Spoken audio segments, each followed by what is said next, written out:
Good morning. Welcome to your favorite breakfast show where we start the day with powerful conversations that inspire change and drive inclusion in our society. Right here on Coal City 929 FM, Radio Nigeria. On October 15, the world marked White Cane Safety Day, a day dedicated to recognizing the achievements of people who are visually impaired and raising awareness about their right to safe, independent mobility. Today, reflecting on this year's commemoration, our conversation focuses on the theme, Breaking Barriers, Accessibility and Mobility for the Visually Impaired Person. We will explore the challenges, victories, and the work ahead towards building a nation where every citizen, regardless of ability, enjoys dignity, independence, and full participation. Joining us are two passionate advocates, Comrade Onyebuchi, Zonal Coordinator of the Nigeria Association of the Blind for the Southeast and Chairman of the Joint National Association of People with Disabilities, Enugu State. Ms. Onyinyechi Madukaife is a Public Relations Officer of the Nigeria Association of the Blind, Enugu State Chapter. Good morning to you both and welcome to the show. Thank you. Thank you very much for inviting me. Comrade Mba, let me begin with you. For our listener who may not fully understand, what is the significance of White Cane Safety Day? And why is it important for Nigerians to pay attention to this day?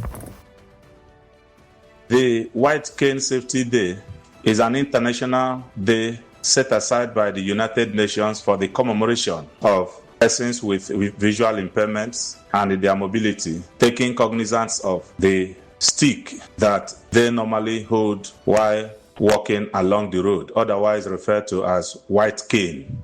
The significance of it and what the public, other persons without disability should know about white cane is as simple as that white cane is a symbol for the blind, that white cane is a guide stick, a mobility tool for anyone with visual impairment. That white cane is something that should be promoted to encourage the individual mobility and independence of a blind man or woman.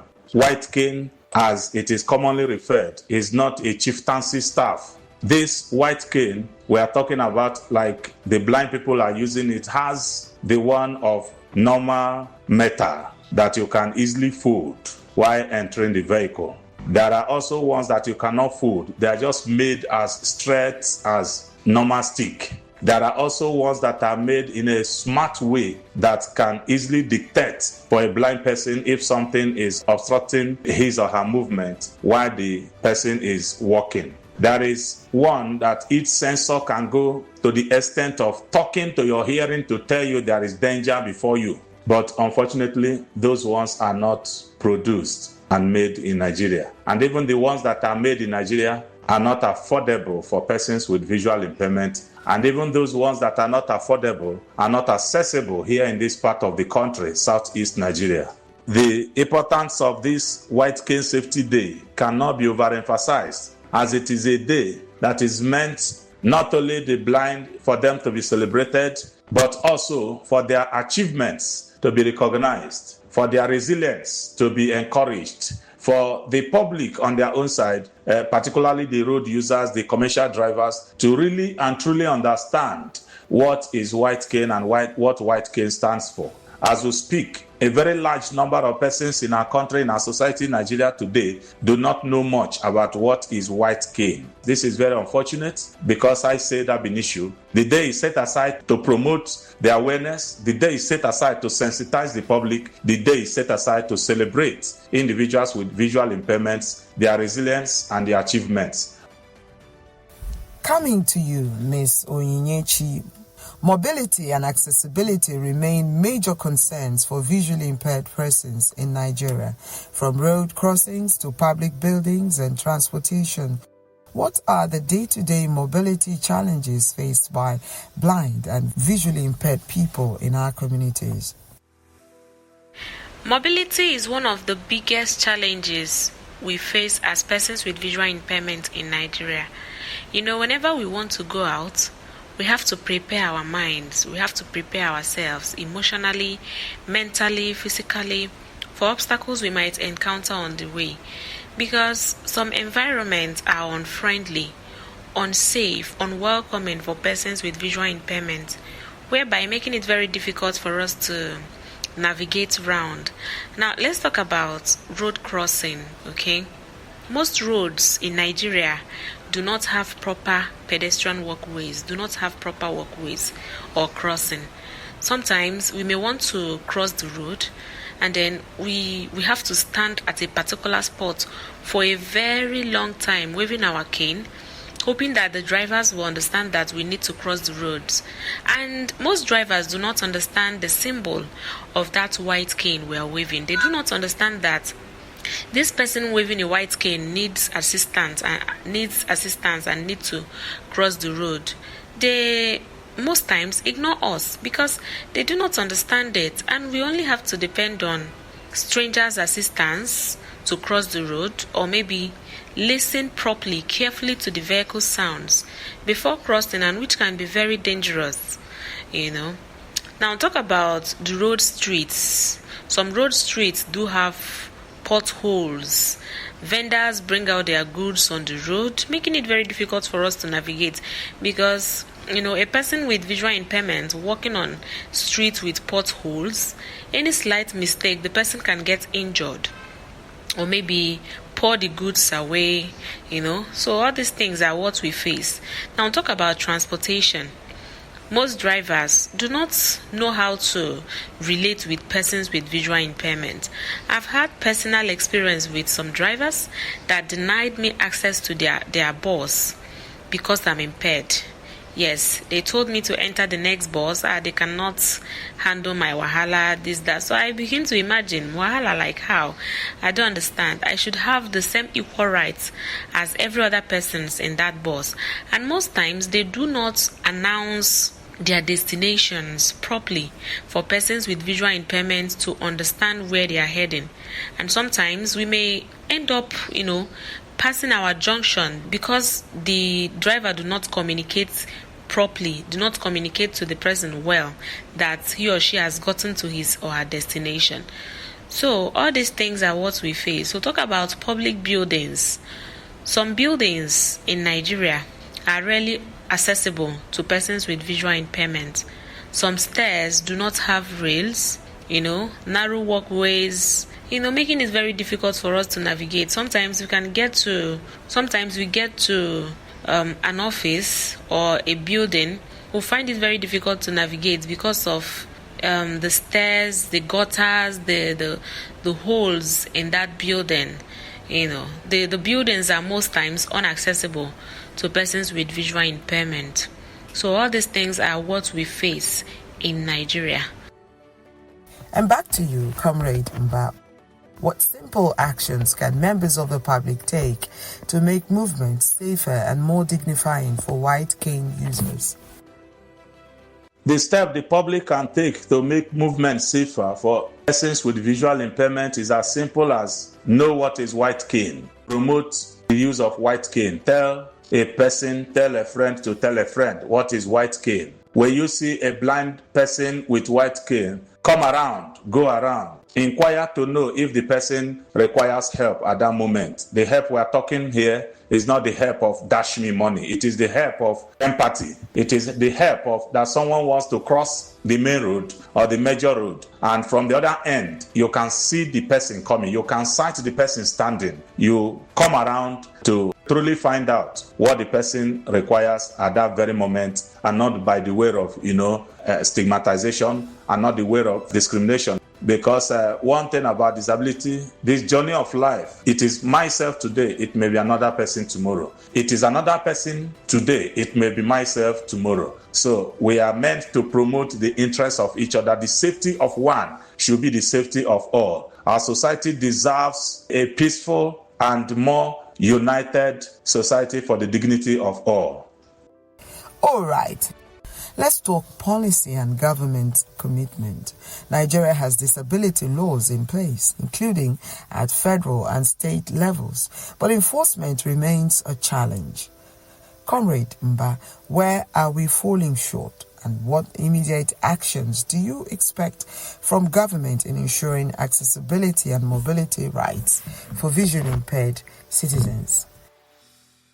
Truly, we have National Discrimination Against Persons with Disabilities Prohibition Law of 2018, with its commission running in Abuja. Over 23 states in Nigeria have also recognized or domesticated to adapt by the provisions of National Discrimination Against Persons with Disabilities Prohibition Law of 2018. Up to this very moment, what we suffer is still inability of our government to implement the provisions of the law, which talks about accessibility, which talks about participation, which talks about inclusion, which talks about integration, and which talks about equity and equality for all, including the infrastructural provisions that we see in governance provision today. Our roads are not accessible for persons with disabilities and the blind in particular. For them to navigate is often a difficult task using their white cane on the road. The way and design that the road in this part of the world is built is not disability friendly. And that is more reason why the implementation of national disability laws, state disability laws, should be intensified. The effort should be intensified to ensure its implementation. And where there are needs for amendment, states and the national should not hesitate in carrying out touches to ensure that the law reflects the needs and aspirations of individuals with disabilities and the blind in particular.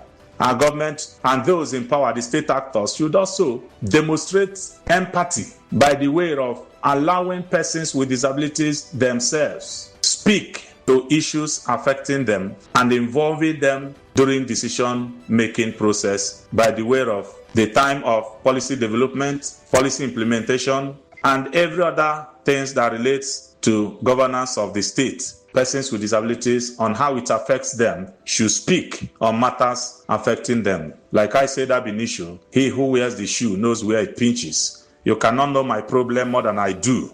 The hearing impaired has their own case. The blind has their own case. Persons with albinism has their own issue. And other categories of individuals with disabilities, those on the wheelchair, those on crutches, and the rest of them. So, talking about the White Cane Safety Day, there is need that our government should move away from making it appear charity to the right-based approach. The provision of white cane shouldn't be an issue any longer in the blind community, that the blind every year annually will be begging and pleading for the state actors to provide them with white cane. There should be a designated center where if any blind child, man or woman, who happens not to have one, should come around to have one white cane. As we speak, there is no part of Southeast where white cane is being produced nor sell. For us to get white cane here, you either travel to the west or to the north, or you book for it and then they will waybill it to you down to this part of the country. Our government should leverage on this opportunity and even create job for persons with disabilities and the blind in particular, for those devices to be found here, to be sold here, and to be, also be made available here. Now, Ms. Onyinyechi, technology is changing mobility worldwide, from talking apps to smart canes and GPS systems. How much access do visually impaired persons in Nigeria currently have to assistive mobility technology, and what barriers still exist? Technology has changed the way persons with visual impairments move and navigate around the world. Talking apps, GPS systems, and smart canes can make life much easier and help us travel independently and safely. However, here in Nigeria, access to these technologies are still very limited. Yes, they are still very limited. Some people have smartphones with accessibility features like talkback, voiceovers that can give audio directions. If you can afford smart canes or other high-tech devices that can help dictate obstacles, these tools are very helpful because they give us more confidence to move around without, depending on people. And I've seen persons with visual impairments use smart canes to go to work, go to market, go to school, go to places independently. But there are many barriers, many challenges.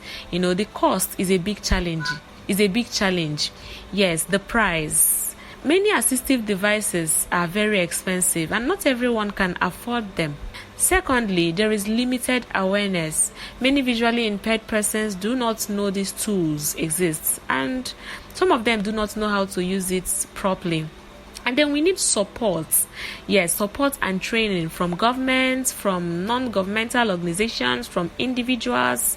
We need training centers in Nigeria that can help train persons with visual impairment on how to use the smart canes, smartphones, and some of these devices to help the person move around independently. That's very telling. If you are joining us, this is Breakfast Show, Cool City 929 FM on Radio Nigeria, Enugu. We are reflecting on White Cane Safety Day 2025. Topic: Breaking Barriers, Accessibility and Mobility for the Visually Impaired Persons. With guests Comrade Onyebuchi and Onyinyechi Madukaife. Let's take this further. Sometimes the biggest barriers are not physical, they are human-made attitudes and ignorance. Comrade Mba, how do public perception and behavior affect the independence of people living with visual impairments, and how can we all do better as a society? The human-made attitudes and barriers, of course, human-made negative attitudes, I would say. This has become the worst and the most painful part of disability itself, or as a blind person in this part of the world. It is often said that disability is a thing of the mind.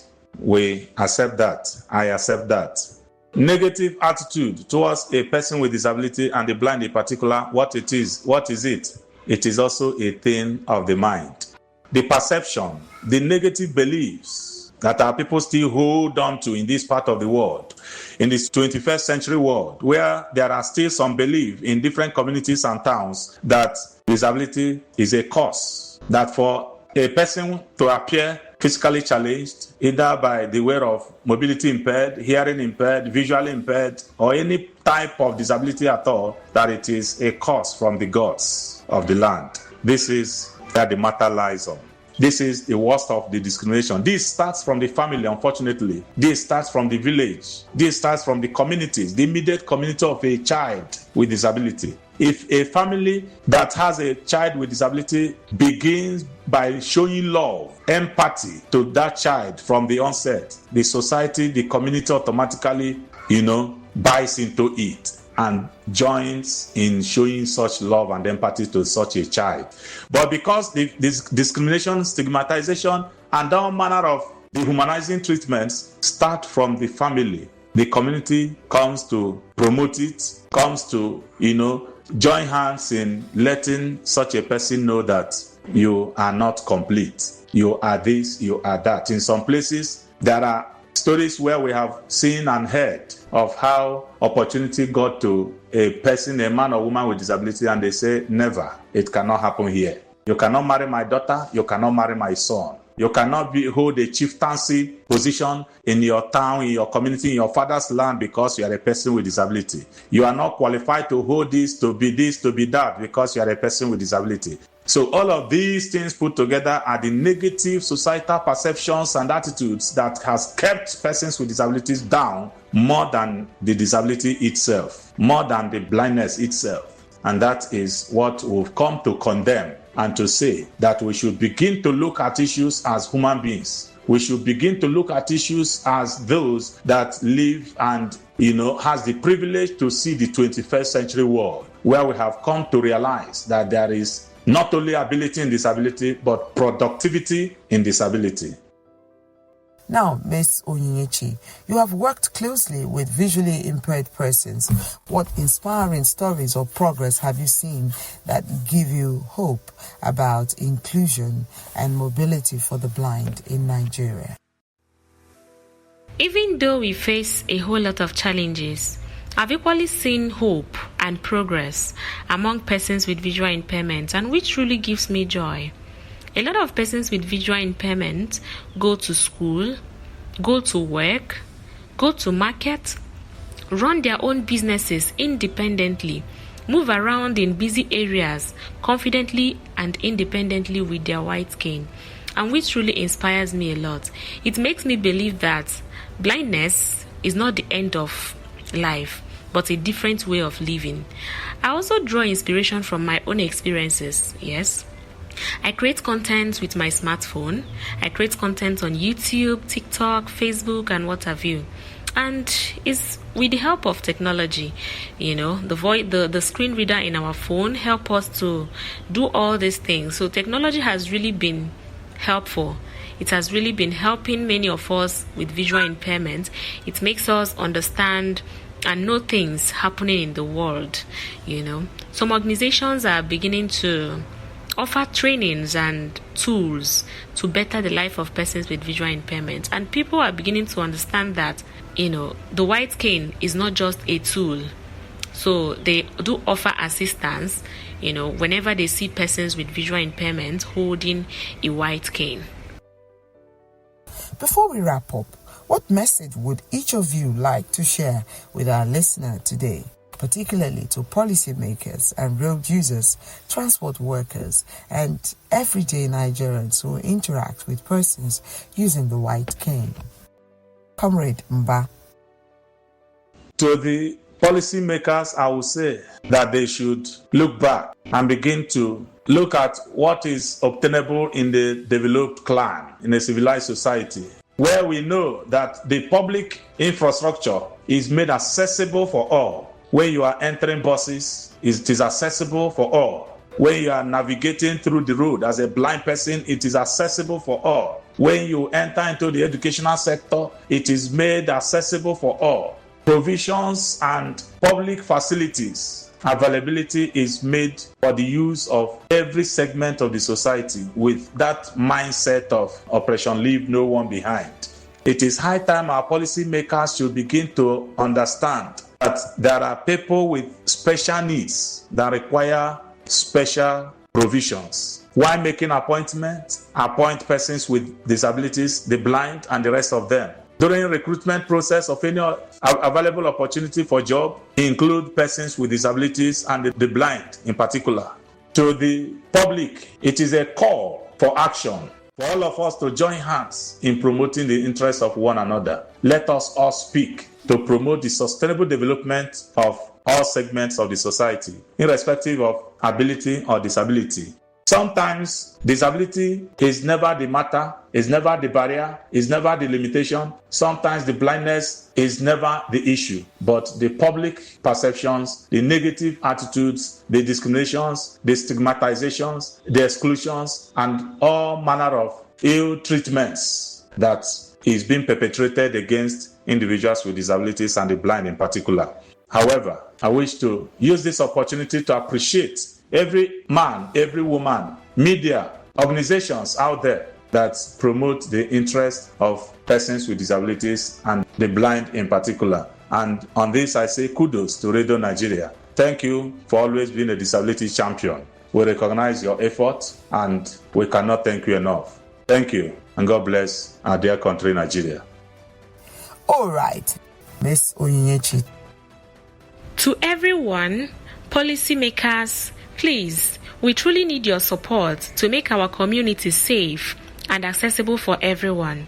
Our road should have proper pedestrian crossings, smooth and accessible for persons with visual impairment. Public buildings should be designed in a way that persons with visual impairment can easily navigate around independently. We already have laws and policies on accessibility, but we have to execute it. We have to enforce it, make it compulsory for everyone. When building public spaces, all citizens should be, considered, including persons with visual impairment, so that we can freely navigate independently. And to drivers, public drivers, please, whenever you see a person with a white cane trying to cross the road, please stop your car so that the person can freely, cross the road. We do not need pity. All we need from you is your kindness, patience, and understanding.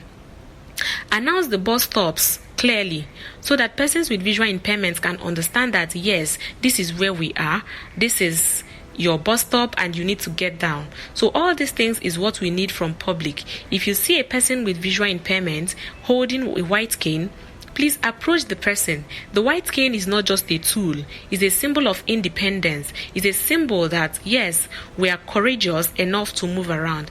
Assist the person, approach the person kindly, and then ask for assistance. Thank you so much, Comrade Onyebuchi Zonal Coordinator of the Nigeria Association of the Blind for the Southeast and Chairman of the Joint National Association of People Living with Disabilities, Enugu State. And Onyinyechi Madukaife, Public Relations Officer of the Nigeria Association of the Blind, Enugu State Chapter, for joining us this morning and lending your voice to this critical conversation. Indeed, White Cane Safety Day reminds us that mobility is freedom and every Nigerian deserves that freedom. Let's all be part of building an inclusive nation where no one is left behind. Until next time, stay kind, stay aware, and remember, inclusion isn't charity. It is all right. All right, thank you for staying tuned on Breakfast Show, Coal City 929 FM, Radio Nigeria, Enugu. Producers have been Jude Obu and Anayo Egere. Supervisor, Kate Nebo. General Manager, Coal City FM, Enugu. Executive Producer, Zonal Director, Radio Nigeria, Enugu National Station, Dr. Ikechukwu Eze. I am your presenter, Ngozi Ebo. Thank you for listening.